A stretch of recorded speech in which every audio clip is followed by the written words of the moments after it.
Good morning. I will call the meeting to order for June 14th.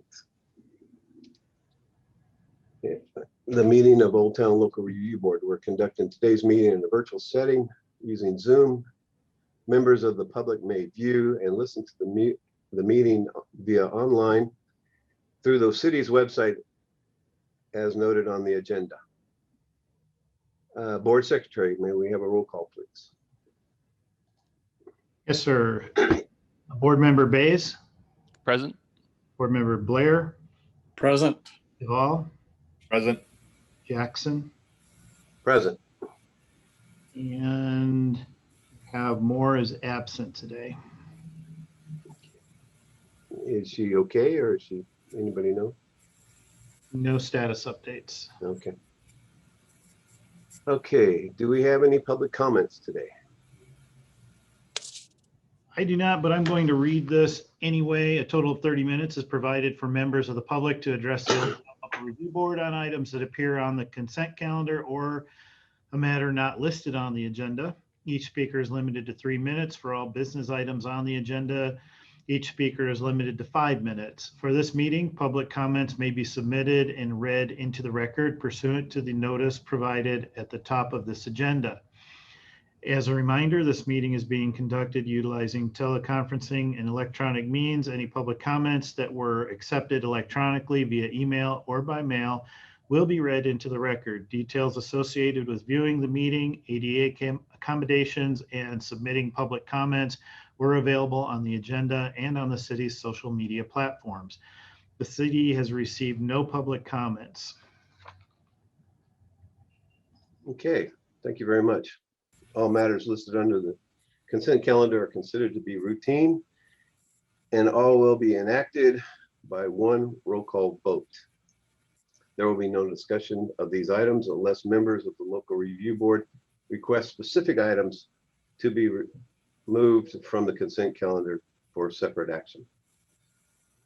Item number 1 on the agenda is the approval of the action items for May 10th, 2021. May I have a motion and a second, please? I so move. I second. Okay, so that was Blair and Bays for the motion and the second. May we have a roll call, please? Yes, sir. Board Member Bays. Approve. Board Member Blair. Approve. Duvall. Approve. And Jackson. Yes. So the motion carries 4-0. Okay, board business. Presentation on the city's work program to update the quality of life master planning. This is item number 2 on the agenda, is the presentation from the city work program to update the quality of life master plan. And we will be hearing from Matt Peters, senior planner. Do we have a staff report for this item? We do. Good morning, board members. Good morning. Can everyone hear me okay? Yes. Yes. And presentation is up. I see it. Okay. All right. I believe this is the only agenda item today. So some background on this presentation. On April 27th, the City Council approved a contract to update the Quality of Life Master Plan, or the QLMP. And as part of this process, I'm attending all the different commission and board meetings to give some detail on the QLMP update and some context as to where this fits in to the overall general plan update.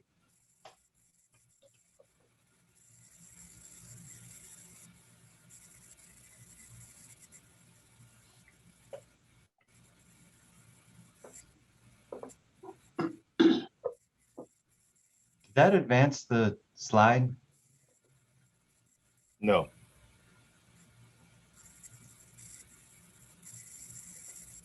No, we're still looking at the first page. My apologies. The caption at the bottom is blocking me from being able to advance slides.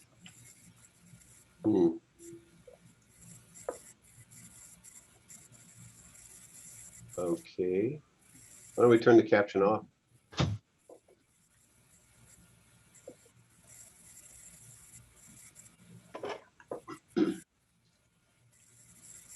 I had the captions for you, Matt.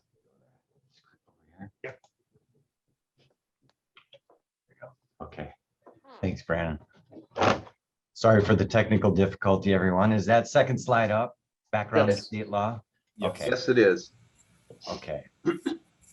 So a general plan is the city's blueprint for future growth and development, and state law requires the general plan to contain 9 elements. And those 9 elements are land use, open space, conservation, housing, environmental justice, circulation, noise, air quality, and safety. And I bring those up as part of the quality of life master plan because they're connected. So our last comprehensive update was in 2005.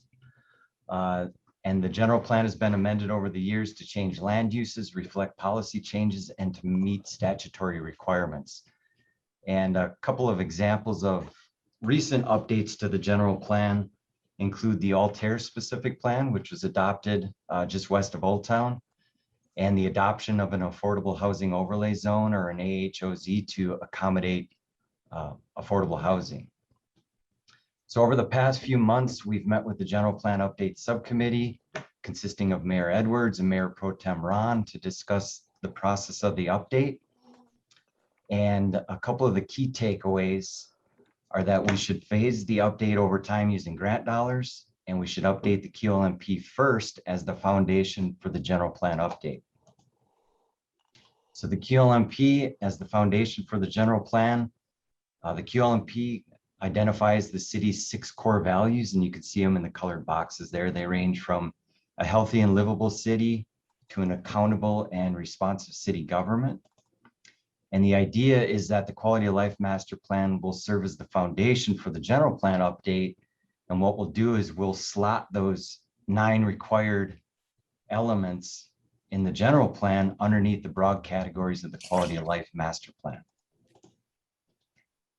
Here's a graphic of our phasing plan for the general plan update. You can see there's 4 distinct phases. I have a slide describing each, but what's important to know about our process is that we're moving from phase 1 to phase 2 with the update to the quality of life master plan. Phases 1 and phase 2 are 100% funded by grants. And this entire process, all 4 phases, are expected to take approximately 5 years. However, we're over a year in, so I think there's just about 3 years left. Typically, a general plan update lasts 2 years, and we're looking at about a year for the quality of life master plan. Phase 1 is in progress until October of 2021 and includes the housing element and the public safety element. We're currently working with De Novo Consulting on both of those elements, and the state requires us to take those by October of this year. So those 2 elements will be going to the Planning Commission and then the City Council by October of 2021. In addition, in phase 1, we amended the city's TIA guidelines, or traffic impact analysis guidelines, to address VMT, or vehicle miles traveled, for CEQA. And that was adopted by the City Council in May of 2020. Phase 2, we're currently in phase 2, or we're moving from phase 1 to phase 2. That includes the quality of life master plan update, which will also include the True North survey. And there are actually draft results of the True North survey. And my understanding is those results are going to be presented to the City Council in July. And that True North survey will serve to inform the Blue Ribbon Committee working on the quality of life master plan, inform them as to what the community's desires are, and then help inform their recommendations. We're also working on a baseline evaluation of our circulation network for VMT. And basically we're looking at what was identified for future connections in the 2005 general plan and the circulation element. So what's planned versus what's on the ground, in order to help us prioritize some of those connections. We're also working on a complete streets policy document, which looks at alternative modes of transportation, so walking, biking, transit, in addition to vehicle circulation. And then we're doing some GIS mapping as part of phase 2. Phase 3 is the strategic phase. It's one of our shorter phases, expected to last about 6 months.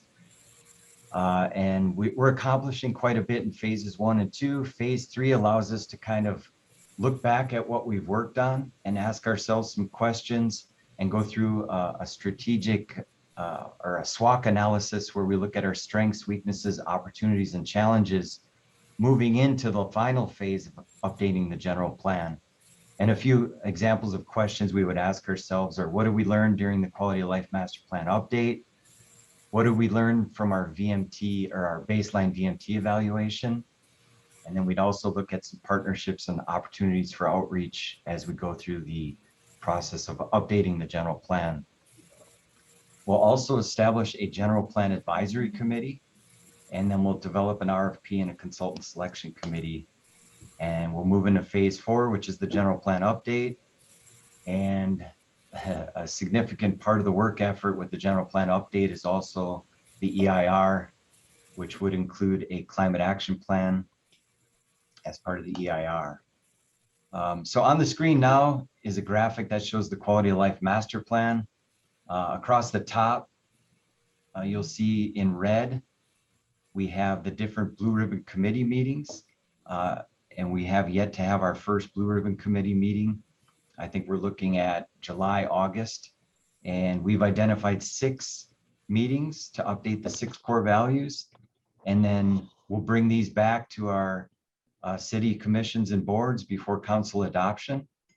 In the middle, in gold and green, we have all of the different public outreach that we're going to do, which includes stakeholder interviews and focus groups. We'll have a website dedicated to the quality of life master plan.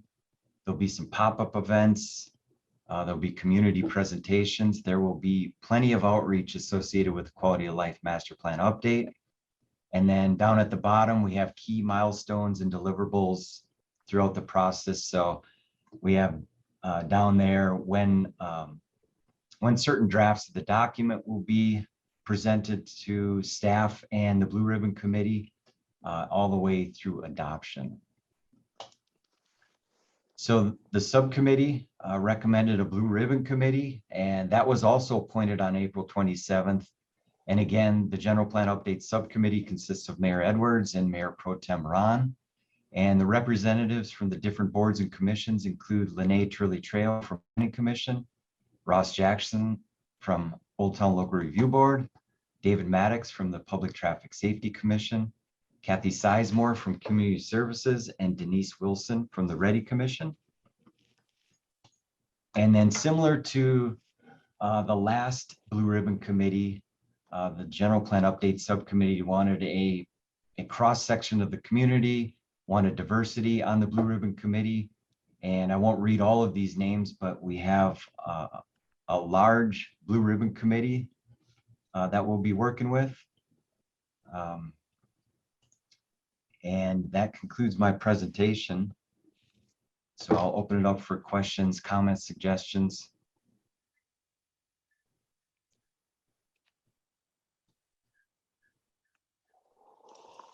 Matt, that was a great presentation. Thank you. Does any of the board members have any questions? I'm just wondering if with such a large committee, if a lot can get done. I mean, usually my experience with committees that large is that it's very problematic. What do you Yeah, think? that's Board Member Blair. That is a common comment or question we've received from the different commissions and boards. And in working with our consultant, they had suggested between 12 to 15, upwards of 18 members, and we're right around 20. They're well aware of the size of the Blue Ribbon Committee, and they've assured us that they can confidently facilitate meetings and, you know, work towards consensus and have productive meetings with that larger group. But I understand the comment and the concern. Can we go Whips back and to that? canes would probably be, nothing, I'm sorry. Can we go back to that slide for a second, please? The committee slide, We the can outside try. committee. The one with the 20. Yeah, there we go.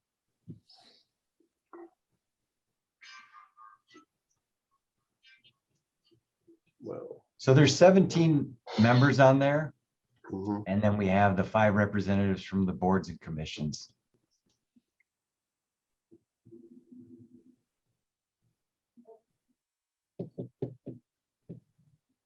Wow. So can we subcategorize these people into which ones? I mean, obviously you look at, you've got the local history, Temecula Valley USD, that's school district, Sierra Club, that's obvious. Habitat is for housing, social actions for people in need. I don't understand what Optiforms is. What would that? That representative is from the business community. Okay. And then Caltrans is for transportation. Camp Pendleton is for the large contingency of Marines, representing the Marines, right? Yeah, and housing and traffic associated with Temecula. Okay. Well, they all seem to be pertinent in concept. I was just looking at it to see if there was a way we could consolidate, whittle this down to 10 instead of 17. Yeah, actually, so this decision was made by the General Plan Update Subcommittee and the City Council. So these are really the members. This is more for information for the Old Town Local Review Board. Oh, so well, yeah. so you understand who's on the Blue Ribbon Committee? Yes, sir. Yeah. Yeah. Okay. Any other members? Bays? Nope, just glad that Ross is representing us and I'm not. So, Yeah. Good luck, Okay. good luck, Ross. Yeah. And for the rest of the board members, just so you know, Ross is going to be given assignments to bring information back and report back to you throughout the process of updating the quality of life master plan. So you'll Yeah, be it's hearing just not back going to be from, me. you'll be hearing back from Mr. Jackson. Yes. Okay. Well, with that, I mean, there are no other comments. No, good presentation. Thank you. Yes, thank Thank you. Yes, thank you. Thank you much. Okay. Let's see.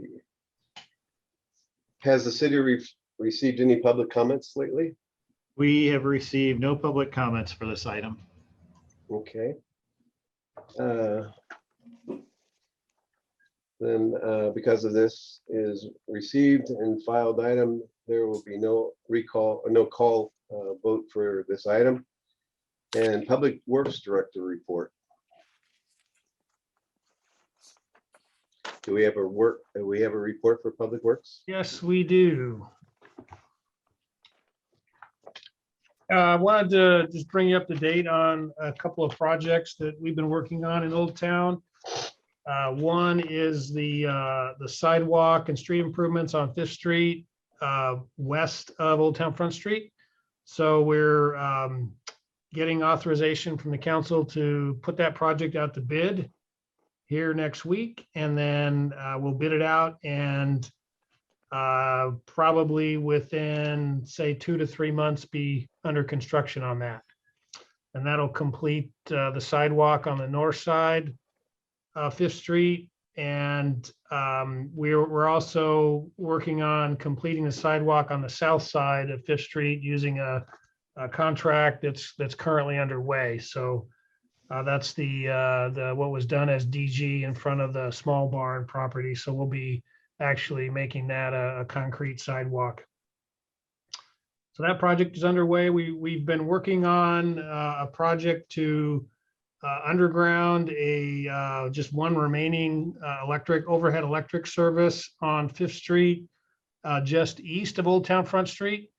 That's at the Palomar Hotel, when waiting for SCE to provide us with a plan to underground that service. And then once that's done, should be pretty quick to get that put underground. And then we'll be completing that curb and gutter and sidewalk on the north side of Fifth Street, east of Old Town Front Street as well. So that is going ahead. There's work you can see going on at Sam Hicks Park. The new playground was put in. We have ordered and actually have a contractor lined up to put in the perimeter fencing. And that's a rail fence that will be put in around the majority of the park. And then a little bit over on the south side of the park by the Wedding Chapel and the History Museum as well. So the work that's going on out front there is the steps on the front side of the monument are being removed, and that'll be a landscape slope once that's done. And then the fence will actually go around the top of that slope. So that will kind of enclose the front side of the park. And so that fence installation will probably take place in July.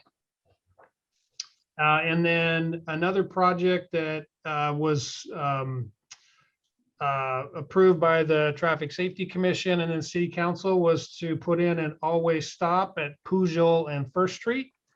And that is now installed. So there's an always stop at that intersection. If you haven't seen that, that is now in.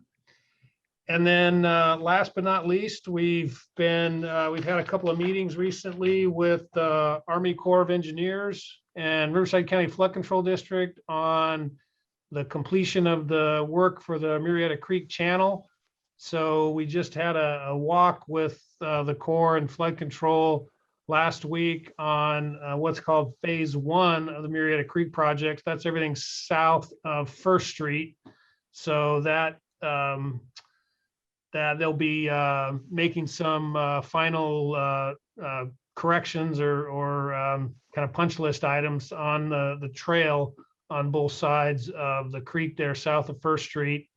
And then they're also working on the completion of the trail and landscaping north of First Street. So between First Street and Rancho California, basically. The last work remaining in the channel is to actually excavate the sediment that's built up in the channel, actually kind of both south and north of First Street. And that will all take place starting this September.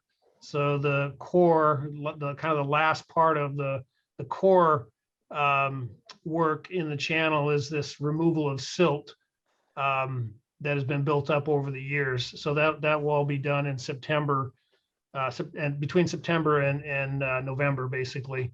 And then the trail north of First Street, they're actually working on turning over that paved trail on the east side of the creek to the flood control district and then the city.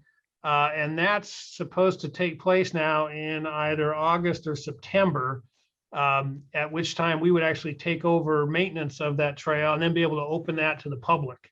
So we're expecting that will be like probably early September is what I would say at this point. So we've all been looking forward to being able to open that trail to the public. And then once that's open, we've also got plans now to put in lighting. So we're working on plans to put in solar powered lighting along that portion of the trail there next to Old Town. There's a couple of demonstration solar powered lights that we installed on Diaz Road just north of Rancho California. So if you want to go take a look at those, if you're on Rancho California, the little cutoff road to get up to Diaz, right as you make that right turn, you'll see two light standards there that are solar powered, and those are our demonstration lights for what we plan to put in along the creek channel, the creek trail.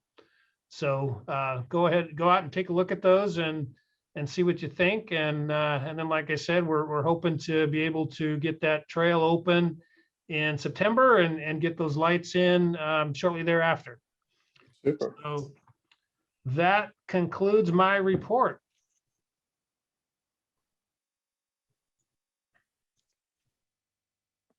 Thank you very much for that report. Let's see, I did have, in regards, well, no, I'm sorry, let me step back. Okay.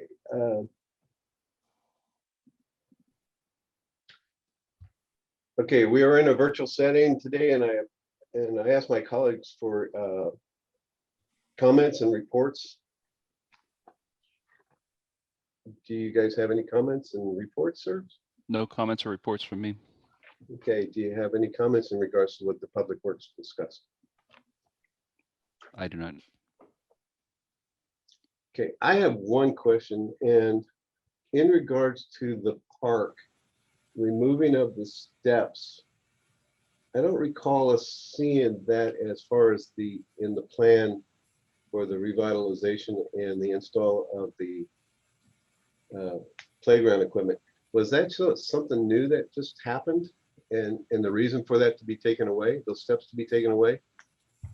No, that actually was kind of the overall plan when the plans for the improvements were discussed. And the reason is, you know, with the issue with the homeless activity there, the idea was to attempt to kind of not have the park be, I guess I'll call it, so easily accessible from the street. So the idea was to put in that perimeter fence and take out those steps so that the access to the monument would be from the inside of the park rather than just from right off of the street there. Okay, well, I was just curious because it seemed like now it took the photo op opportunity for people to take a photo with that monument in the background because the words are on that street facing side. So I was just wondering if I knew that was part of the reason why they took out the steps, but I just, boy, how do we address that? I mean, that's just a problem. Okay, well, that was my question. Anybody else? Anybody else have any questions about that park? Is bicycle traffic going to be allowed on that on the path? I've always assumed that it was going to be. Is that correct? Yes. Yeah. You're talking about the Murrieta Creek Trail? Yes. Yes, absolutely. Do you think that there'll be a difference in traffic on the street if that's available as well? You know, I don't really expect much difference in the street traffic. You know, we're hoping that that will activate the trail and it will be kind of an amenity for both you know, pedestrians and bicyclists. It is part of the and Matt may be able to comment on this further, but that trail is part of the Temecula loop. So the trail that would you know, be able to, you know, go all the way around the city. Right. And so that would be the portion of the trail through Old Town. So I don't know that I would expect a decrease in traffic on the streets, but certainly a new amenity for bicyclists and pedestrians in Old Town. Right. Yeah, Thank you. I think you're right, Pat. I think traffic will stay the same, but a lot more people, pedestrians and bikes will use that trail. Yeah. In addition, we've taken bicycle and pedestrian counts in the years 2017 and 2020, and they've gone up significantly. I think a big part of that was COVID this past year, so a lot more people out on, you know, bikes and walking. But we'll be taking counts now every couple years, so we're definitely going to track that and try to see the increase or decrease over the years. But so far, it's all been increases. That'll be interesting. Mhm. And then regarding the solar lights, will they be included only the portion of Old Town there, or will the whole loop have solar lights eventually? as far as the trail loop goes. Well, the project that we're doing now just includes the section in Old Town. So basically just from First Street to just past Starbucks there, where the trail kind of comes back to Front Street. And we've got the Old Town historic lights along Front Street. So that's just the area in Old Town here. We're also looking at putting in those solar lights over on the Wolf Creek Trail off of Pachanga Parkway. And there may be some other applications for those as well. So, but this is just the first look at that type of installation.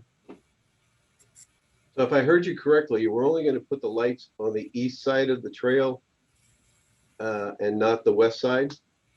Yeah, that's correct. Is that the first step, or are we going to actually put them on the west side eventually?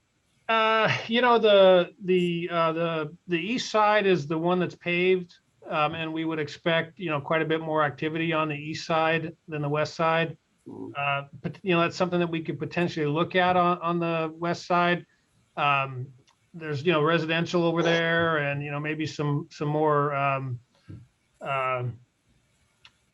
I'll call it conflicts with the lighting. It's just a DG trail on the west side. Okay. So we hadn't looked at putting those in on the west side, but maybe something we could consider in the future. Is that a future? The city owns both sides, correct?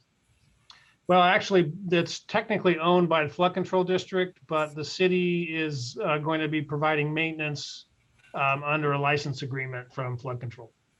Okay, so then does that mean eventually in the future, will the west side get paved as well under the city?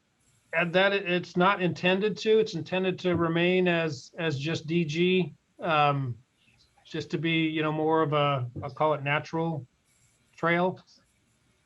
Okay, all right. Well, thank you very much, and thank you, council, for your comments. Next is community development report. Do we have a report today?